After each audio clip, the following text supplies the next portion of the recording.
to go to their Sunday school. And of course, a big thank you to our Sunday school teachers for sharing their time this morning with the children. So we have some announcements this morning. Are there some on the screen?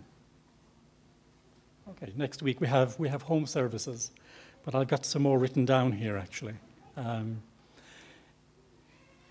As you're aware, we actually have a council here in our 43LG community.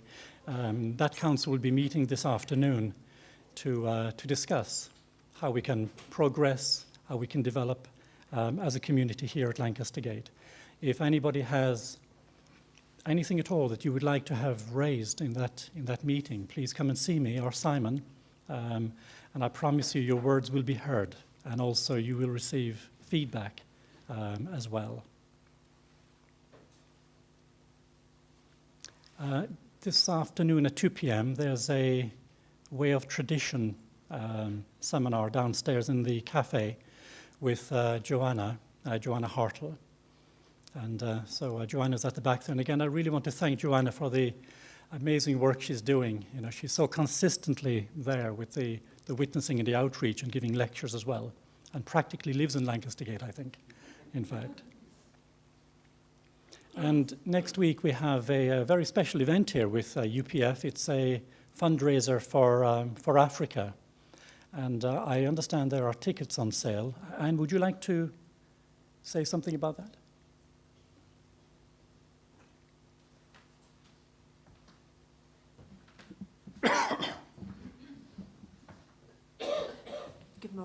Good morning, everybody. Good morning. As you all know, there is the concert on Saturday, the 8th of November. It's jointly between IRFF and UPF, and raising funds for children of Africa. And this is the flyer for it. And tickets are on sale today at the end of the service. I believe Marshall is selling tickets. And I'm also going to be, as you come out of the room at the end, I'm going to be out there. So please get your tickets in advance. Thank you. I don't know what the prizes are, but I'm sure they're very nice. Thank you all very much.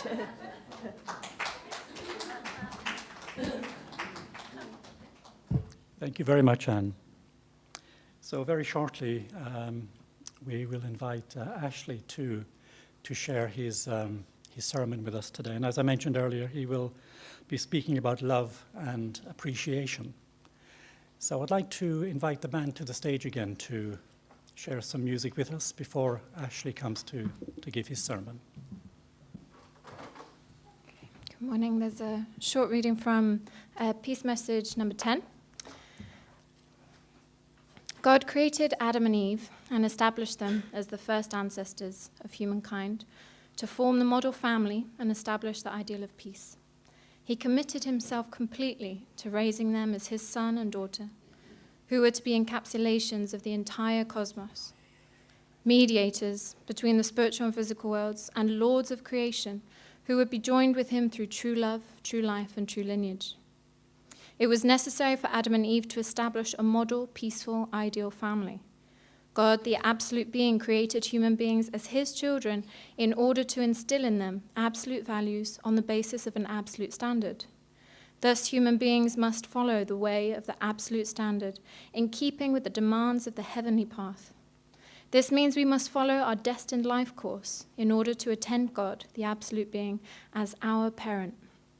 In other words, for people to perfect themselves in resemblance of God and attain the stature of people of character, who can be called sons and daughters of the absolute being, they must follow the path based on the absolute standard determined by heaven.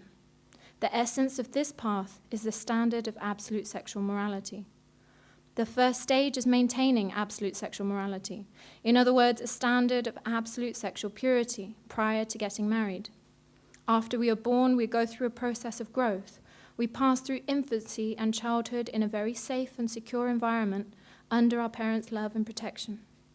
We then enter the time of our adolescence, which signals the start of a new and dynamic life as we forge relationships on a totally new level with those around us, as well as with all things of creation.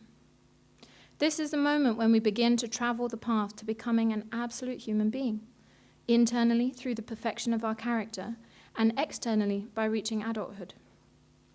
Yet at this time, there is an absolute prerequisite that human beings must uphold, no matter who they are. That is maintaining their purity. Sexual purity is based on the absolute model of sexual morality for human beings. God gave it to his children as their destined responsibility and duty to be carried out in order to fulfill the ideal of creation. This heavenly path is thus the way to perfecting an absolute model of sexual morality. What was this single word, the one and only commandment that God gave to Adam and Eve, the first human ancestors, upon their creation? It was the commandment and blessing to maintain an absolute standard of sexual abstinence until heaven's approval of their marriage.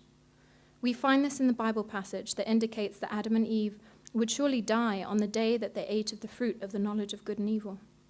If they had refrained from eating and observed heaven's commandment, they would have perfected their character and as co-creators stood with God, the Creator, as his equals.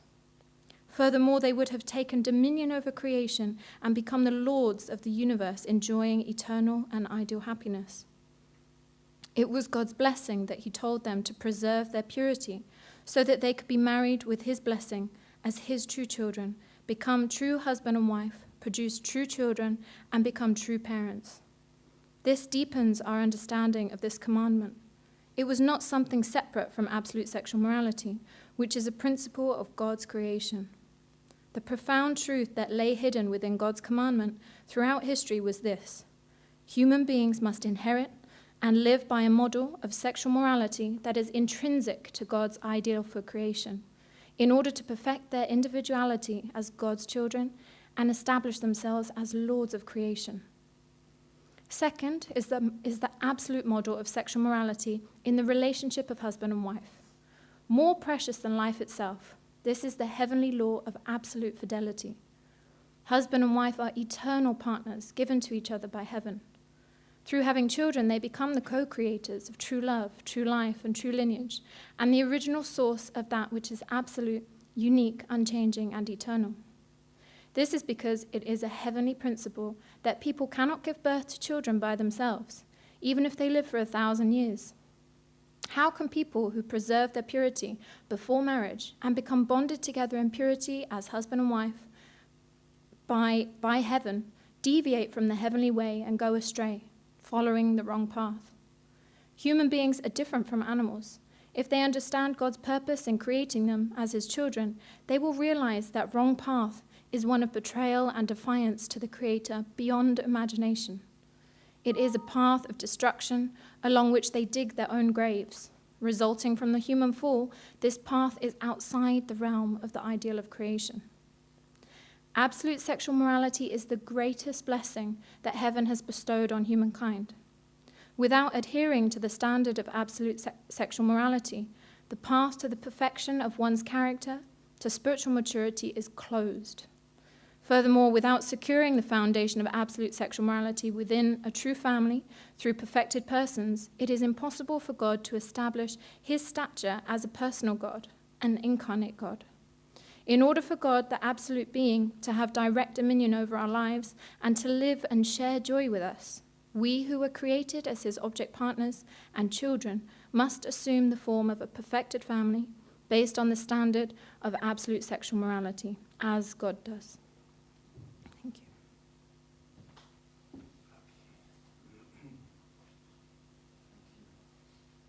Good morning, brothers and sisters. Good morning. How are you?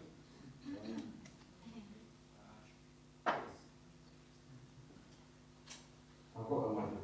I don't like standing up there. I'm a very shy person, but actually, you know what? When I joined almost 40 years ago now, the last thing I could ever think of was standing in front of people and speaking. It was so terrifying. And even now, it's a very terrifying experience. So, but luckily, I know you're a very, sort of sympathetic audience, right? So I can overcome my nerves.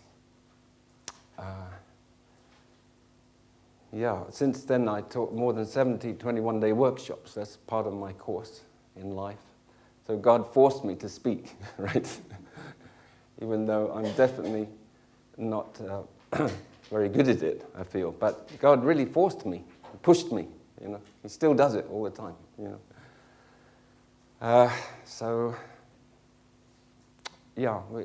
The sermon will be very short today because Uncle Marshall and I wanted to introduce some of the work that we do in Africa with you, and also by way of thanking you that you are supporting that work, right, as a community. And Grant told me he's got some boxes for me to stuff into my car after the service, so I'll take that down to the charity shop later in the week. And so I'm very grateful for every little thing that you do, because our hearts are really in that work. And I feel it's a substantial manifestation of the words that we're hearing. You know, we hear a lot of words in our movement. And the teaching is very clear, what Father teaches.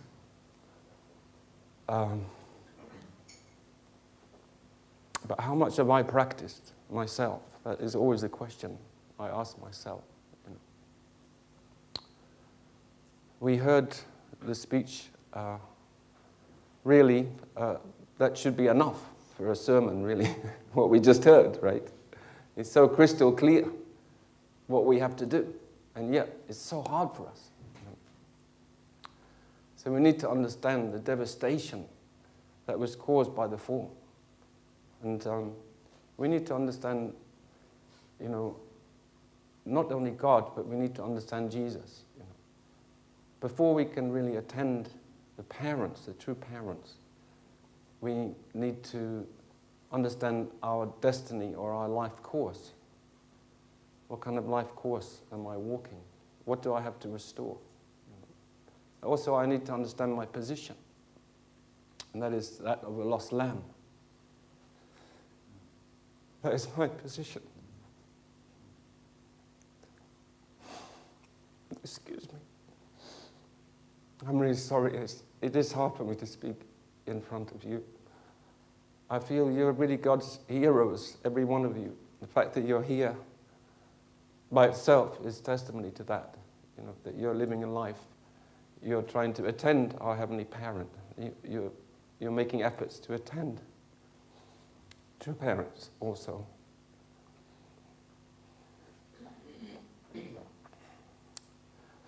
So if you consider the path that Jesus walked, you know, he never had any comfort like we have. He never had good food like we have. There's so many things we have that he never could experience in his life on the earth. Even though he was the Lord of all creation. He was the substantial body of God. So we hear those words, but how deeply do I really understand them? That's the question I want to ask myself today. And think about love and appreciation. How much do I really love and appreciate? Both God and Jesus Christ, who walked such a lonely path. Before I can really proclaim about true parents, I have to be living the life of a true parent. I have to be applying the principle to myself, not to anybody else. That's why our true Father said it's not permitted to criticize a brother or a sister. It's not permitted to criticize a blessed couple. Because you don't know what is behind that person or the path, the cross that they are carrying. You know. I don't know the cross that each of you are carrying. Therefore, it's not permitted for me to criticize anybody. If I'm applying the principle to myself, then I must be critical of myself. You know, I must evaluate, where do I stand? You know. because that's my position as a lost lamb. But when the shepherd came, the people at that time, they didn't accept him, right? They ran away. Even though we're singing songs, I believe, but there have been many people who believed, actually. Even Jesus' disciples, even Peter said, I believe, you are the Messiah. But when it came down to it, sorry to say, I'm sorry to Peter, because yesterday was All Saints' Day, right? I'm sorry to say, but it's the truth. He ran away. He denied Jesus. And, Jesus led a very lonely and very reticent life. He couldn't speak God's words for 30 years. Imagine that. He just was on his own. And he was persecuted by his stepfather and his mother and his brothers and sisters. And the people around him. Everybody turned against him. So to understand our own path in life, we need to hear Jesus' voice, his sorrowful voice, that is still present today, 2,000 years later. It's not just the voice of his generation, right? It's not just what he went through then. But for us to understand about love and true appreciation, we have to start with Jesus, because he was the first person who could perfect human responsibility, who could embody God, the heart of God. So me, as a fallen person, I couldn't hear the voice of God. That's why God sent Jesus, right? So that I could hear the voice of God directly through his embodiment. And before I can proclaim all of these wonderful things about the kingdom of heaven and Chonil Guk, first I have to walk in his footsteps. That is the unavoidable path for us who are attending God and the parents now, today. But Jesus and the Holy Spirit have been lamenting for 2,000 years. And if you think about it, they're still lamenting today, isn't it? Don't you think so? Many people call the name of Jesus, Jesus, Jesus, all over the world, but they actually don't understand. So we have to be different. So we cannot believe in Jesus in order to go to the kingdom of heaven. You knew that, right? Anyway. Everybody wants to believe in Jesus so that they can go to the kingdom of heaven, isn't it? If I believe him, then I'll go to the kingdom of heaven. No. That's completely wrong. If I believe in Jesus, I will have a blessed life. I will have this sort of life that is so wonderful. No, that's completely wrong.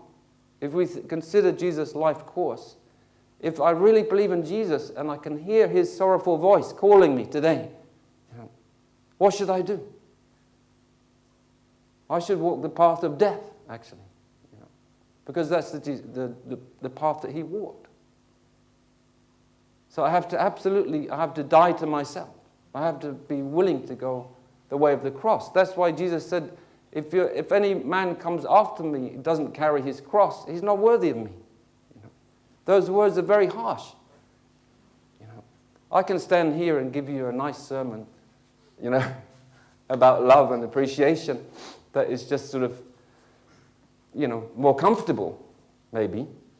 But I don't believe that's what I should do, because I think we have to keep evaluating myself.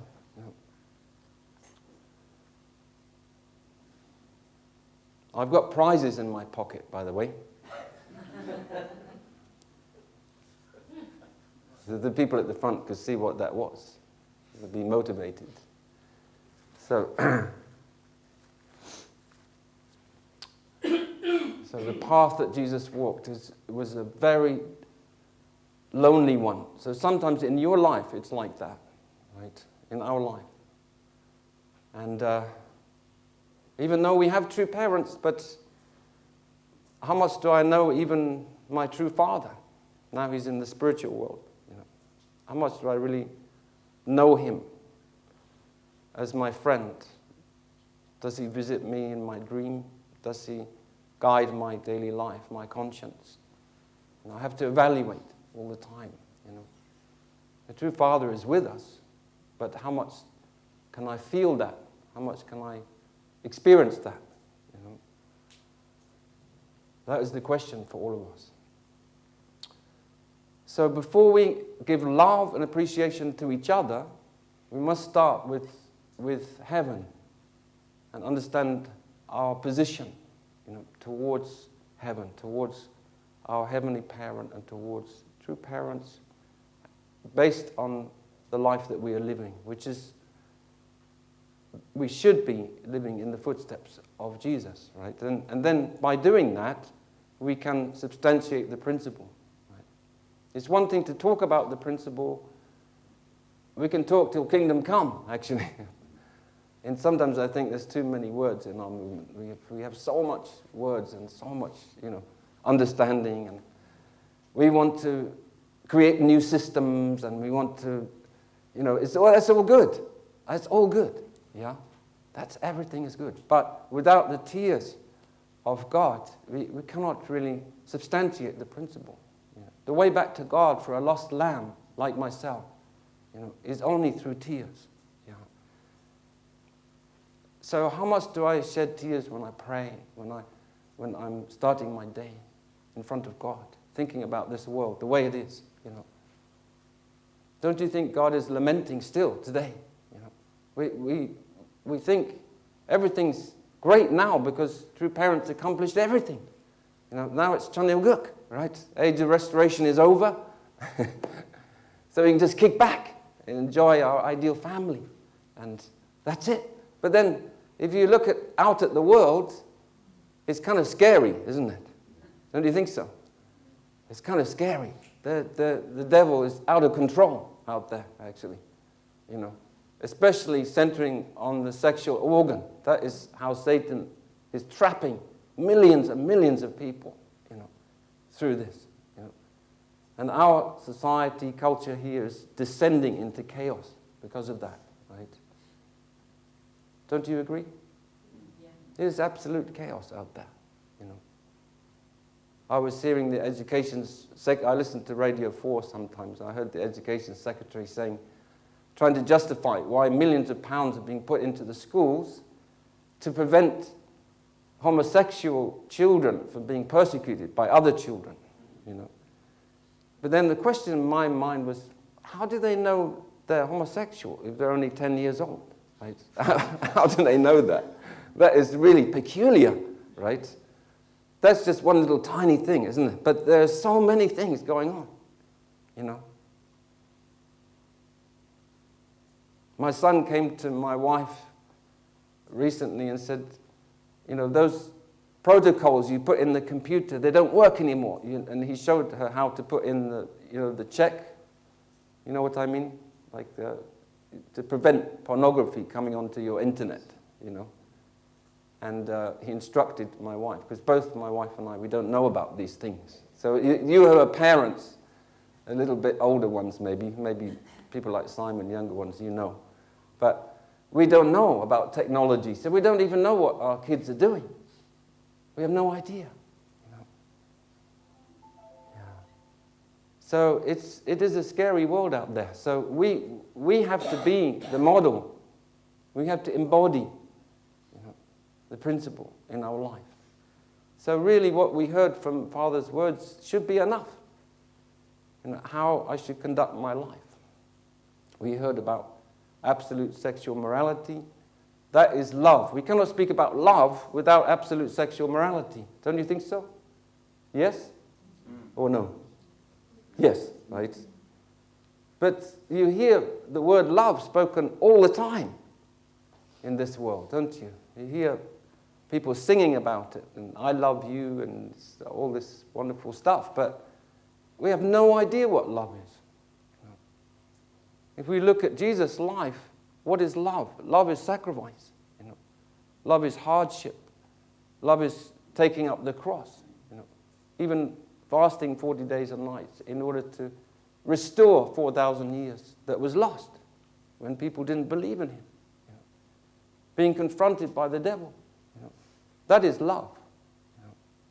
So I'm sure you, in your own life course, you face things like that, actually. You know.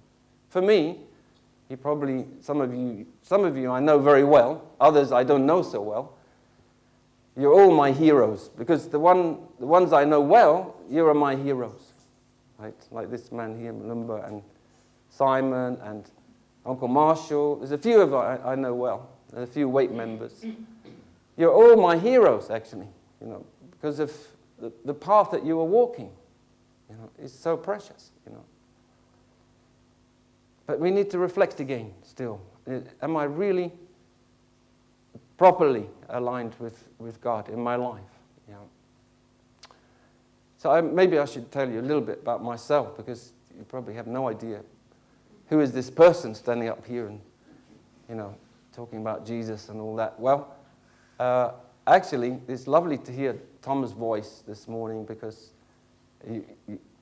not everybody knows this, but I used to farm, actually, in Tipperary. That was, you know, my early working life.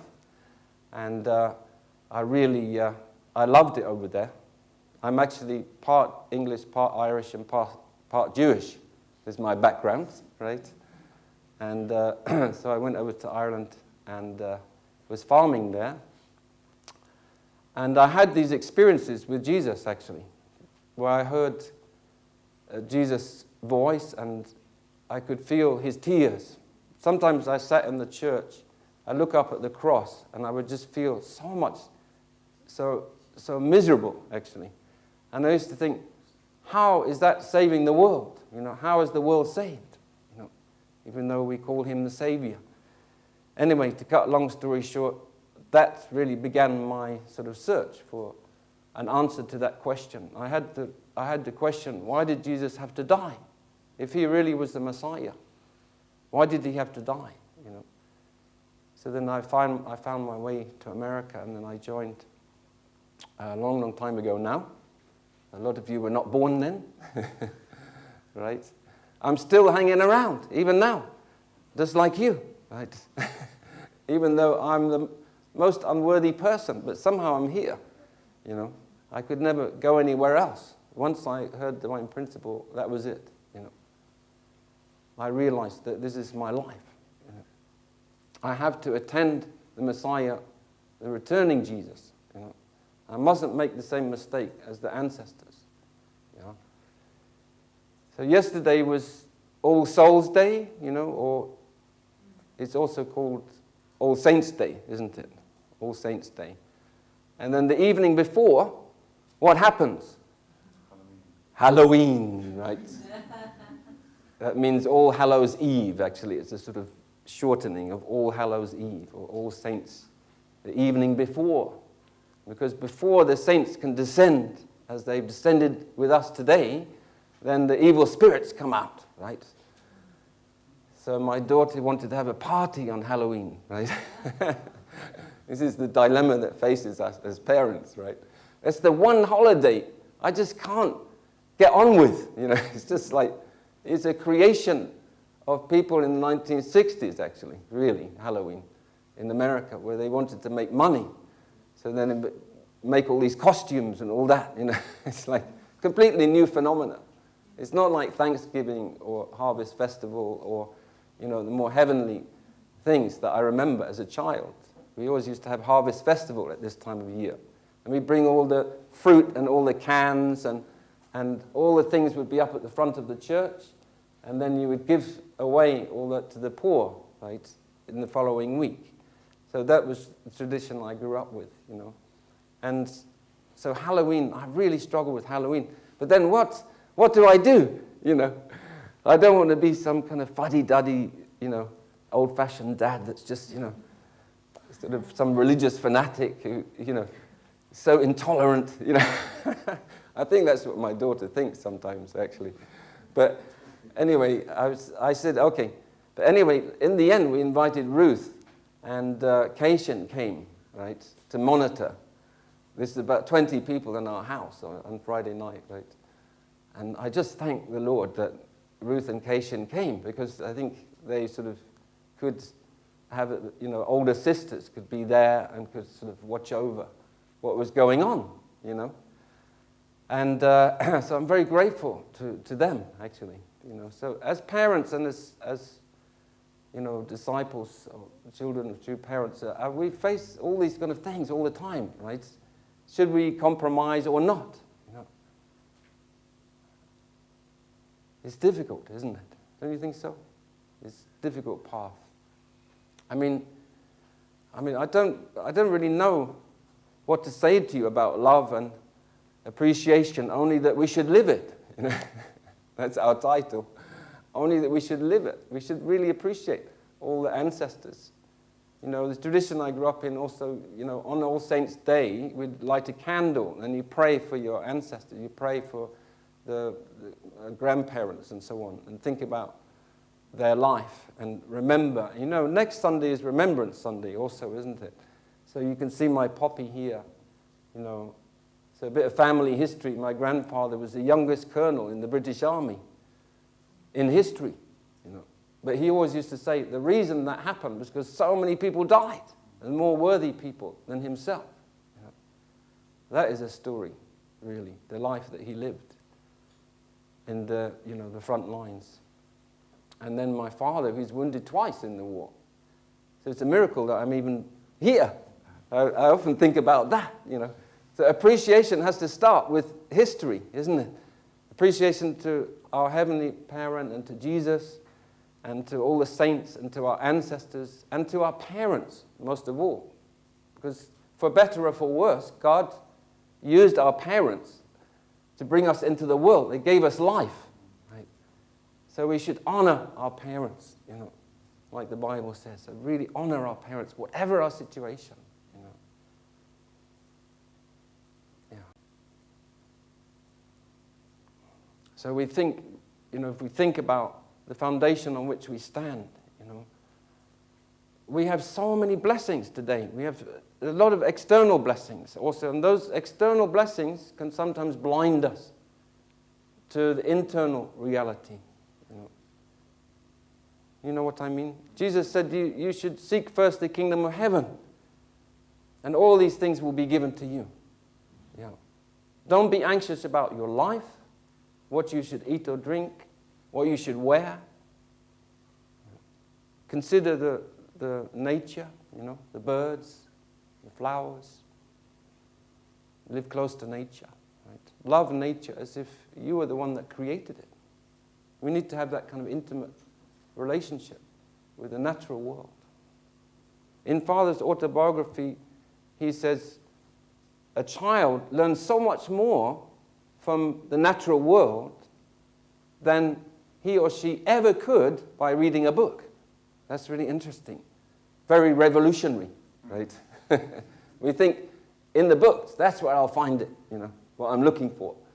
But actually, according to True Father, we need to interact, So I spent the morning this morning at the Holy Ground, right? Sitting in the rain, interacting with squirrels, with parrots. You've got lots of parrots here. It's really interesting,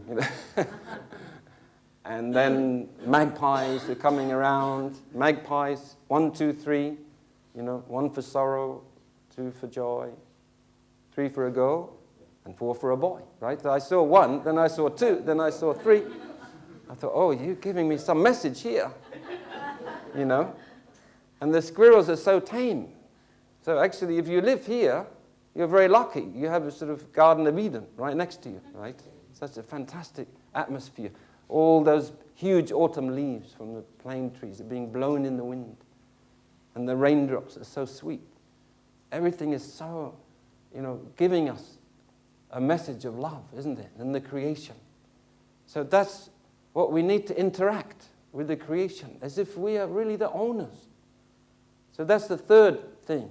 So we read in Father's speech number 1 and number 2, right? That is corresponding to the first and second blessing, isn't it? What we read, absolute sexual morality as an individual, and then, the husband is the owner of his wife's sexual organ, and the wife is the owner of her husband's sexual organ.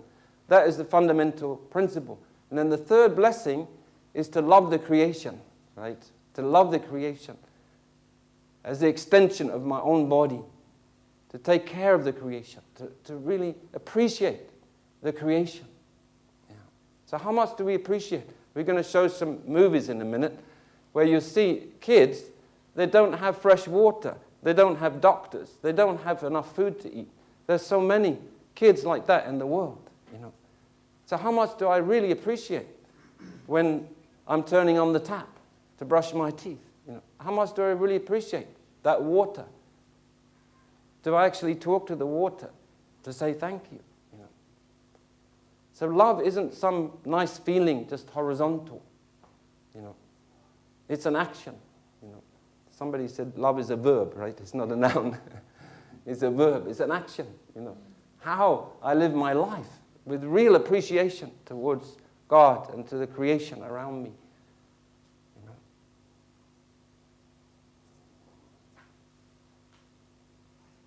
So all of you represent Jesus and the Holy Spirit, actually. All of you. You are here to resurrect Jesus and the Holy Spirit substantially and to comfort their heart and liberate them. Yeah. True parents cannot do that by themselves. You know. People think, oh yeah, that's all finished now. The restoration is finished. No. We have our own unique destiny to walk. That is an unavoidable destiny. It's a little different for all of us, but the principle applies universally. That's why, you know, in your life you may go through a course like Jacob, for example, because he was the one who started that, wasn't he? He was the one that started that course, the model course, how to subjugate Satan. When Jesus spoke to his disciples, he said, the Son does nothing of his own accord, but only what he sees his Father doing. That he does. Yeah. So Jesus also was following the model course, how to subjugate Satan. So in our life, it's like that. Yeah. So what does that mean? You know, to have dominion over myself. That's the starting point. You know. So I'm telling you a bit about myself before I finish, so at least you found out something about this strange person. And that is that I joined with my fiancée. I used not to be able to talk about this, actually, for about the first 20 years, because it was too painful to talk about. But actually, it's important to talk about it, because for me, that was my life course. I was working with homeless people here in London, working for St Mungo's Community Trust. Maybe you've heard of that. And we used to take care of thousands of homeless people, right? And I ran the Marmite factory in Vauxhall, right? We had 200 guys who used to come in there every night, doss out on the mattresses, you know. And then I would make porridge, like this much porridge, a huge vat of porridge in the morning before they all went back on the street, you know. And there I met a girl, you know. And that girl was the most beautiful girl in the world for me, right?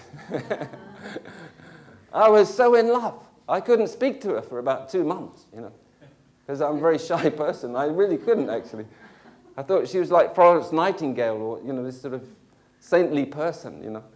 Eventually, I remember bringing her a cup of tea and things like that, you know. Somehow we had sort of some friendship, you know. And eventually we got engaged, you know.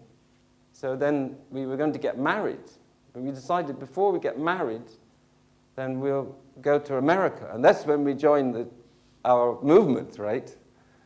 And that was so difficult, actually. So a lot of people thought I was very religious then, because I used to cry all the time, you know, constantly.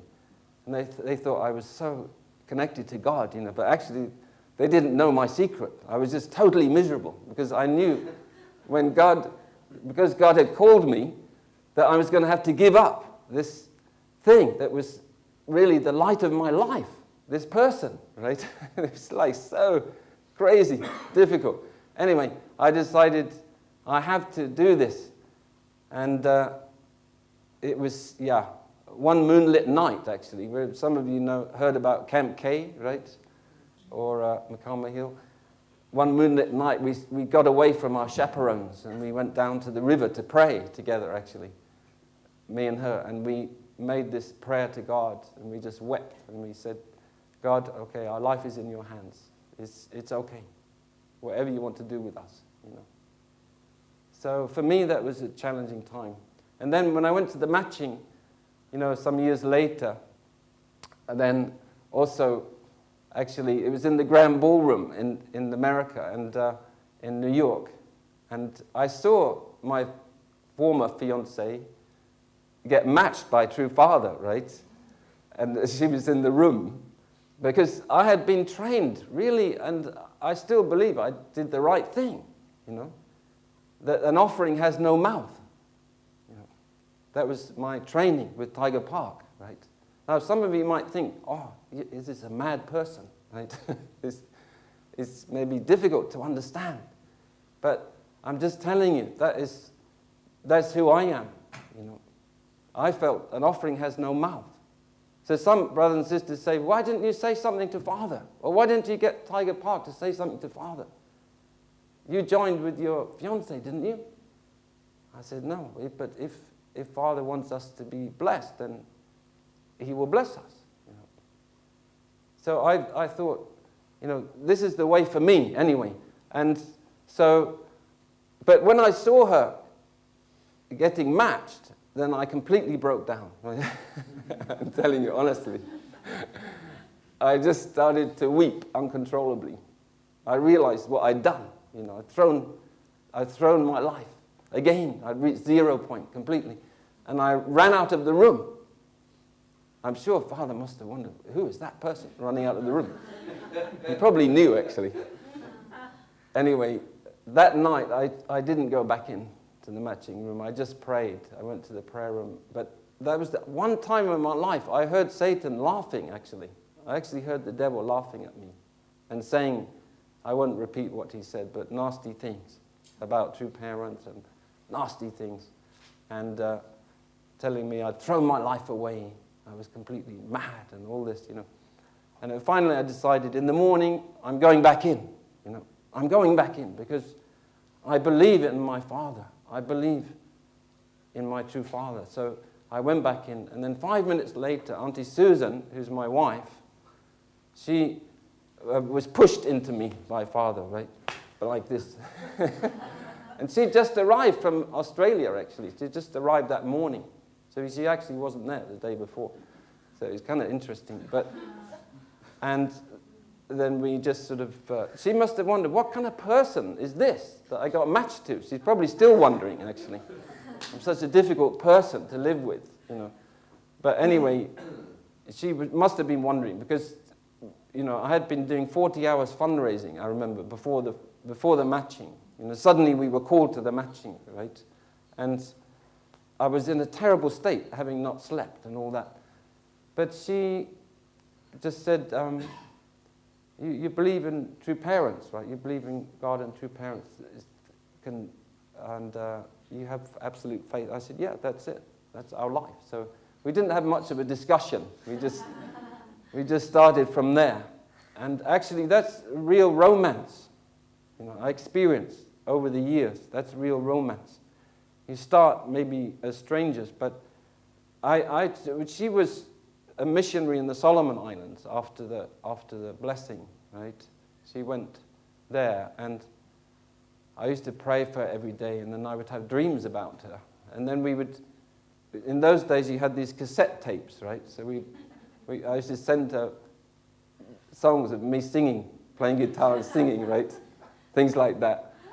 And it was very romantic, really, truly romantic, actually, you know, even though we were not together for years after that. We had a long time before we could get together. Anyway, I'm just telling you a little bit about myself because it's good to know each other, isn't it? And I wish I could hear all your stories because I'm sure they're equally or even more interesting than mine. So, yeah, anyway, I think I'll finish here. I think it's all about community, really, isn't it? I mean, love and appreciation of one another, that we are here as children of our Heavenly Parent and true parents. How deeply do I appreciate my brother or my sister and really make effort to know that person.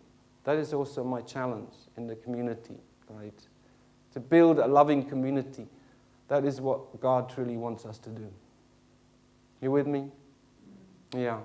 And, you know, you can never have too much love and appreciation. So let's really try to have that kind of heart, yeah? Appreciate each other. Never criticize. If we see somebody misbehaving, pray for that person. Maybe there's some reason why they're behaving that way. You know, we all misbehave at times, yeah? But we do not have a right to criticize somebody else. That's very important. We need to realize that God is in the heart of that person. God actually exists substantially within that person. So when we see that person, try to see that person through God's eyes, you know, and walk in the footsteps of Jesus. You'll never go wrong in your life. You'll never go wrong, you know. So that's leading us into these videos we want to show, and then Uncle Marshall's going to show a little, you know, give a little testimony. That is about service, you know.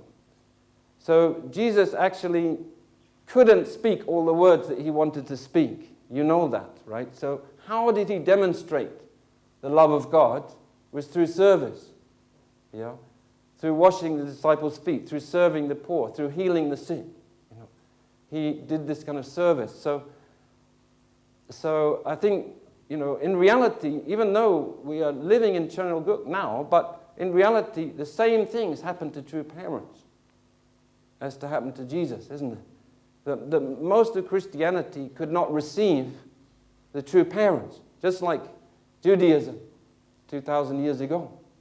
You know, most of Christianity did not receive true parents. You know.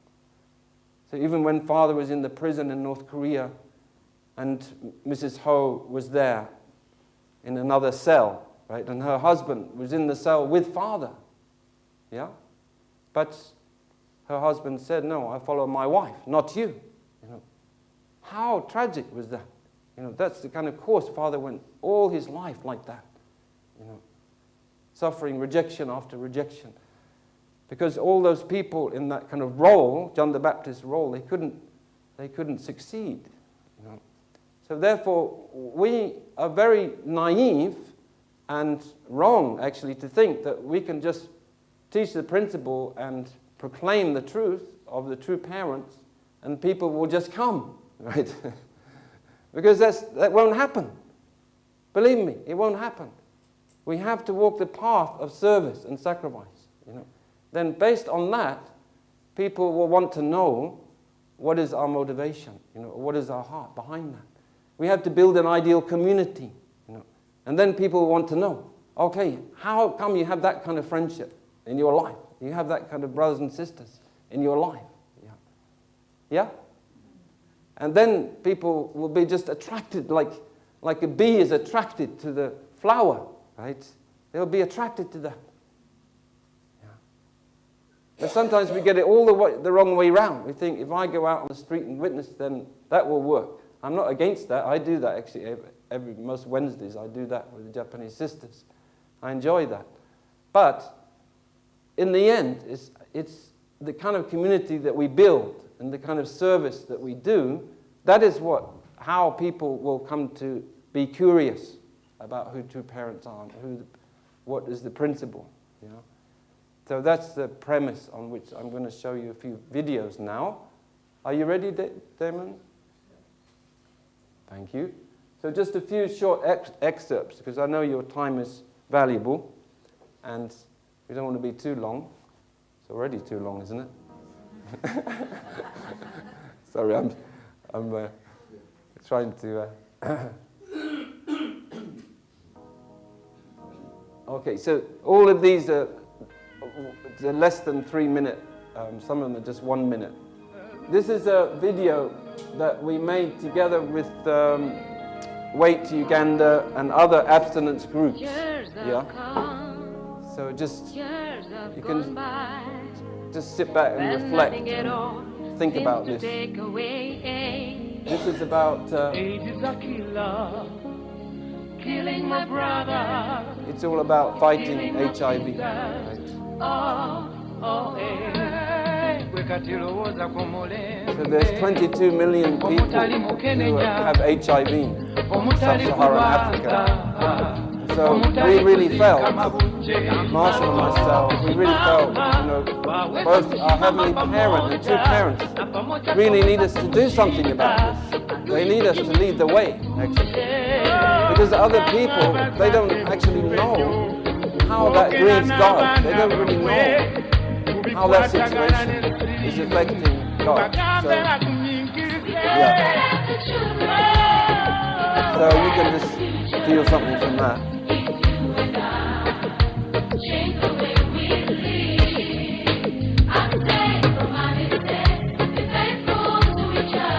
can turn it up a bit, maybe.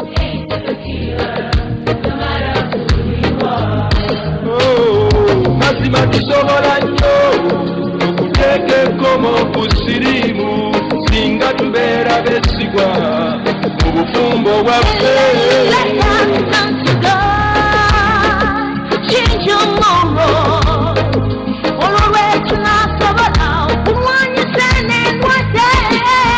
Satana Shauli enenda ukimwekamu ujiwe ulivyosimama utunze maisha yako.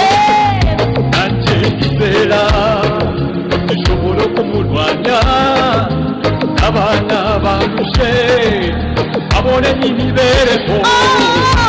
Mugende mwekereze oba mulwadde kuboolya bulungi ejjanjabe ate wewala okusiika abalala.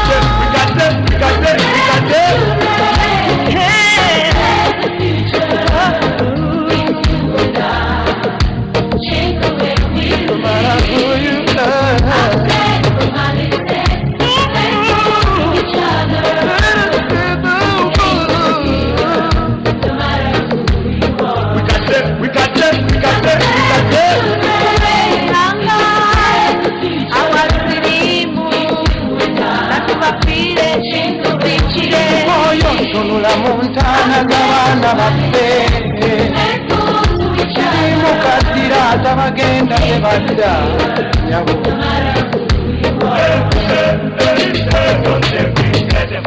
Okay, on to the next one. Reverend to host Reverend Marshall with the white team UK when they came in Uganda 2007.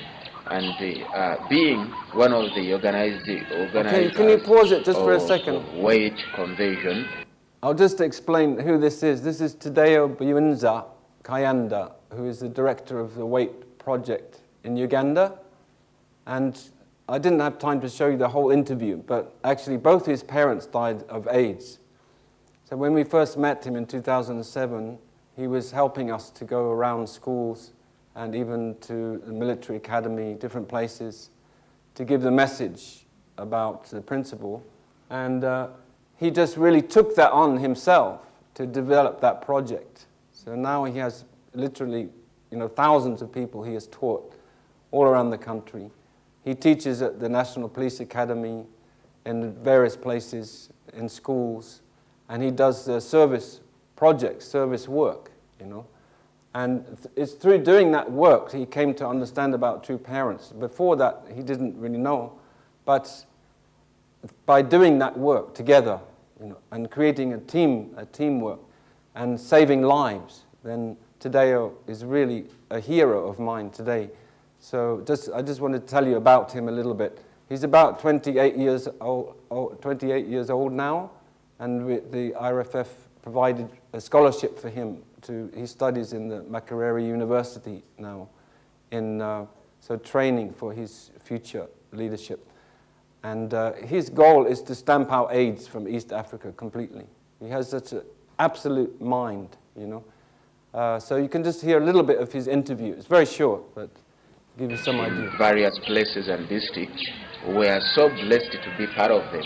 And after being trained as the leaders of Weight Uganda. So we did a lot of things and we are so blessed to be part of it. Actually, we are so blessed, and that is why we are still going on with the weight activities in Uganda. By the way, we are so grateful for the founder, Mrs. Kate Subata, who has a dream in Washington, D.C., and this has helped young people to live a positive life. In that way, we've moved to various places, spreading the good news about weight, the benefits, and how good weight is, like emphasizing the young people to wait until the right time to get married. By the way, we believe in marriage, but it is so interesting for a young person to wait until that right time, to get a person that will respect him or respect her, a person who will love her with no condition. So we've moved to various places in primary schools. We've done a lot of activities there, removing jiggers in their feet and toys. Actually, it has been amazing. Since we have the principle about living for the sake of others, we are trying to exercise that, put it into practice, live for the rest, for the others, as to live a better and a meaningful life. And we are so grateful for IRFF and Wait UK for the great job you are doing. Your support and prayers have enabled us to move forward. We've been to the academy, police academy, and they are so friendly to us. We've made again the aged people in the villages, helped them, doing great work with them.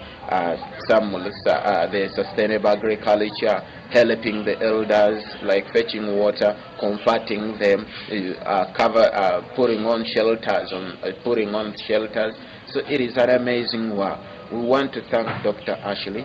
Thank you so much for supporting me. I had lost hope in my studies, but then I'm so grateful and so happy that now I am having a smiling face. I'm now joining the university, and I believe things are going on well. And we thank everybody. The Wait team, you guys are doing a great job.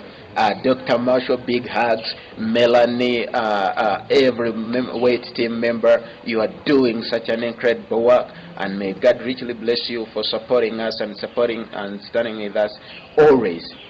God bless you. Not until you wash it clean, you can't identify it. That is when you can see it.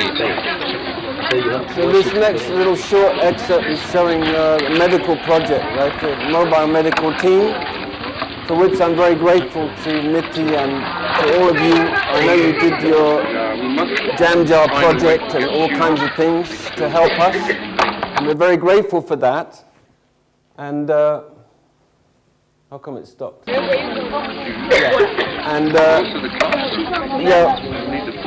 So this is really, I want you to feel a sense of ownership. This is your project, and you're contributing towards it.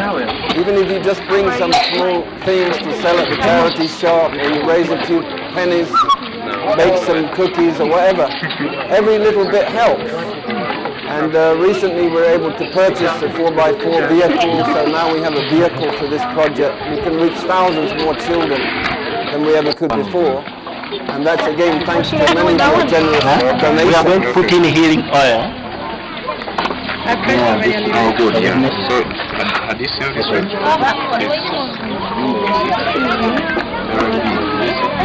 And then to be a very big fold. The whole cure, the whole clothes again? Yes, but again to leave the toys almost. Yeah,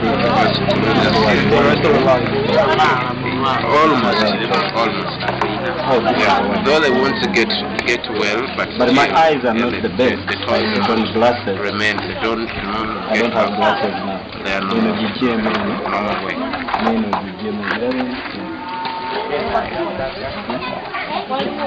This one here. And this one here. See that? They're about 1, 2, 3, 4. And that one. You see now what I told you, that once Cotton one. So, you see this?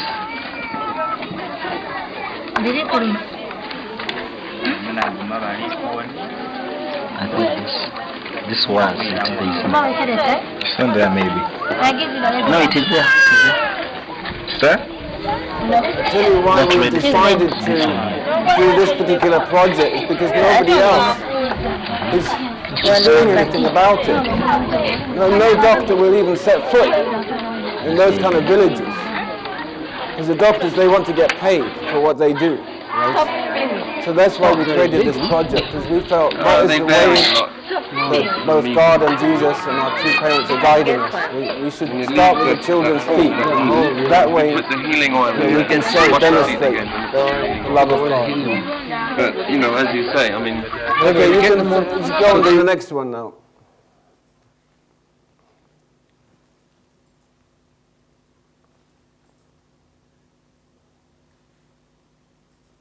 So there's a little bit about Destiny Junior School. Again, we're just filled with appreciation to you for supporting that. I teach at Destiny Junior School in P2 class. In my class, I find everything very easy, and I have this. These are called the charts in my class. I normally use this chart here to help my children read and understand more on what we have covered. These texts, they are very good when you're teaching. They help children to understand what you've already covered, and my students are very bright. I don't find any problem with them. I have some few who are not good, but I make sure that I can help them to catch with it, their friends. Here we go. It's Japanese. Yeah, how are you, Kuni? I'm fine, thank you. What are you doing here then? I'm doing volunteer working.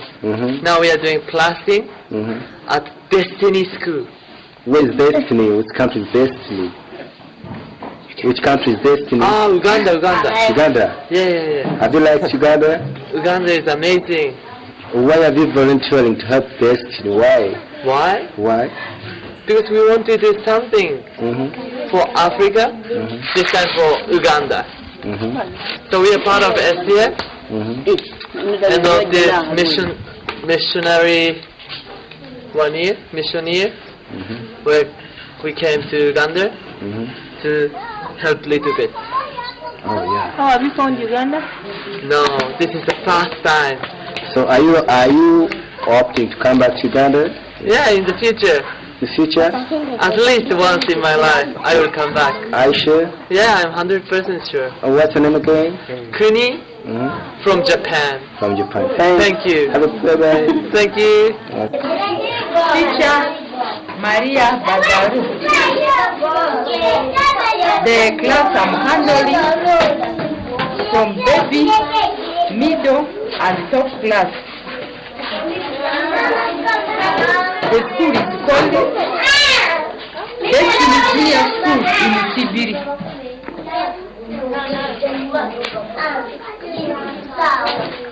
Then I have a number of 42 children in the class, both boys and girls, aging from 3 years to...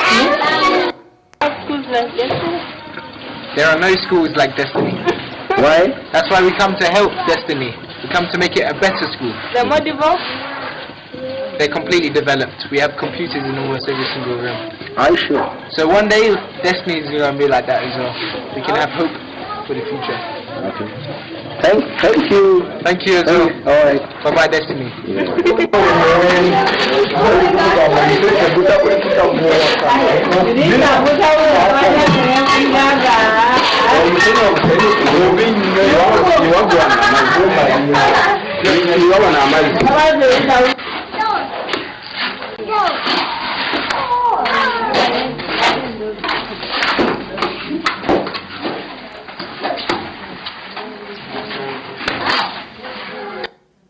In Destiny Junior School, we have children who are HIV positive. So we help them. She's saying that we have Among the 10 children out of 95 who are HIV Part positive, so we have to our take care of their children get medical sick. needs and Common so on. flu, the So when you headache, sponsor a use the child, which some of Panadol you are doing, as the first aid then and you are helping also towards that. Giving full treatment. We thank Dr.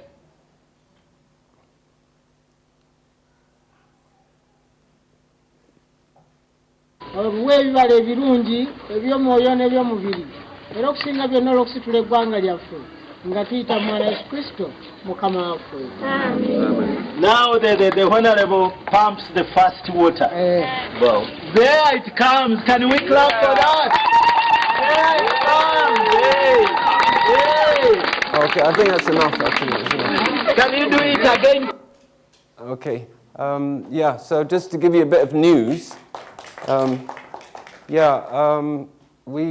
maybe those of you who look at our website, you know we've been trying to raise £8,000 to buy the land next door to the school. And it's very good news because the Holy Spirit has just descended. We made all that money now already in such a short time.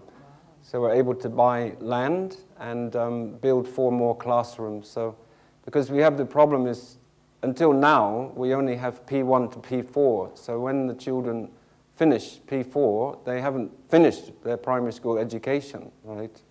So once we built the new classrooms, then they can go from P1 to P7, and they can graduate from primary school.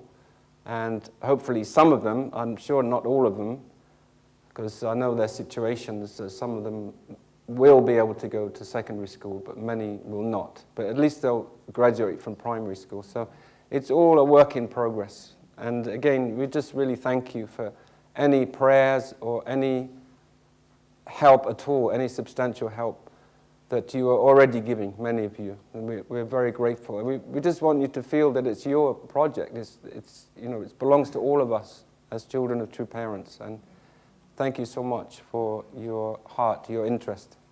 And maybe I'll just hand it to Uncle Marshall. He was going to share a little bit. Yeah. Thank you so much, Ashley, for sharing all that. Actually, I'm very fortunate that I can work very closely with Ashley, both in RFF and WAIT. And I'm quite honored. Thank you.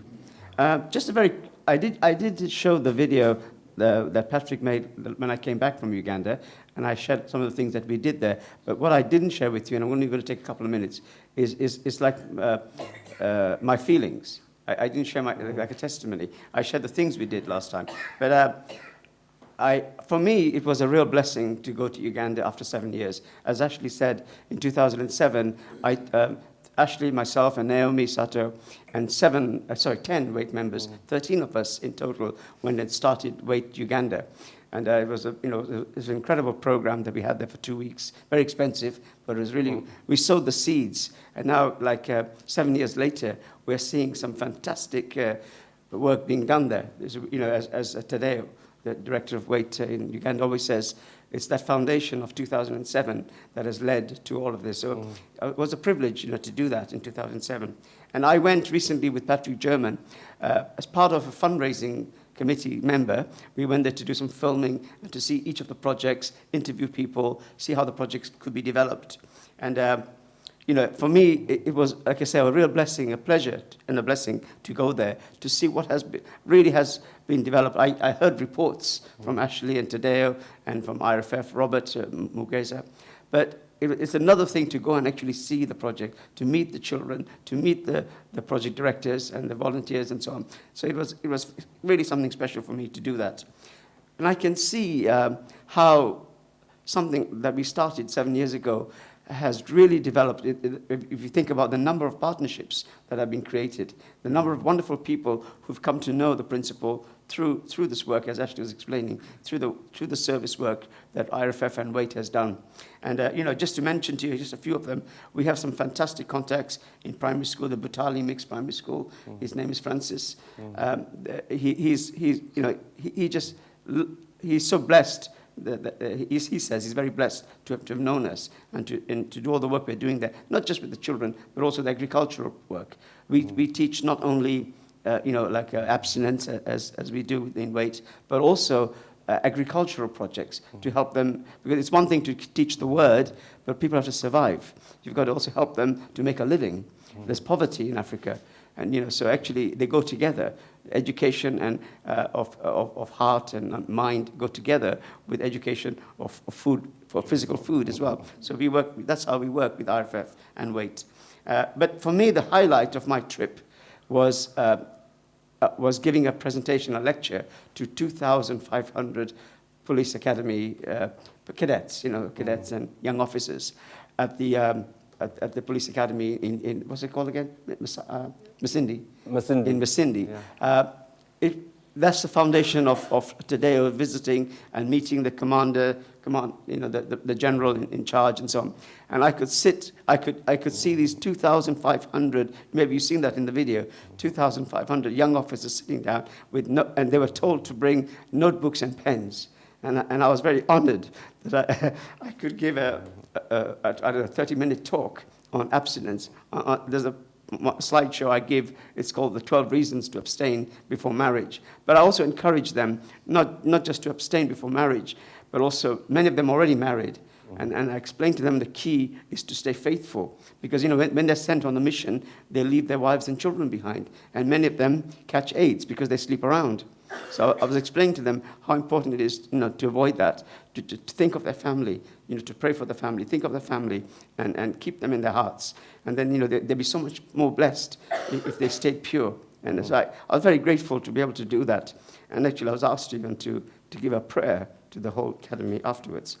Anyway, and finally, at a school called the Equator High School, so many people attended, so many school children, even from another school, came there. And there was somebody from the Ministry of Education, and also from I think a political person was there as well. Anyway, they heard again our presentations, and we were asked, to come and give like 7-day workshops, both at the academy and the school. The Ministry of Education wanted us to go to over 200 schools to give the WAIT message. So actually, for me, that's like, I don't know if it will happen. I hope and pray it will, but we have to find a way to do that. Because one thing about Africa, which has taught me, there's such a need. We're so blessed with everything we have here, but to be able to serve Africa to people who are willing, here's how to find people to hear the principle, right? People don't want to hear. Whereas there, you just serve them a little bit, and their hearts are completely open. So I think if we can think about maybe the future, how we can go and educate these people and bring all these people to God and to true parents, I think it's very much possible. Anyway, I'm hoping to think how I can do more in the coming years and months. Okay, thank you very much. I'll stop there. Thank you.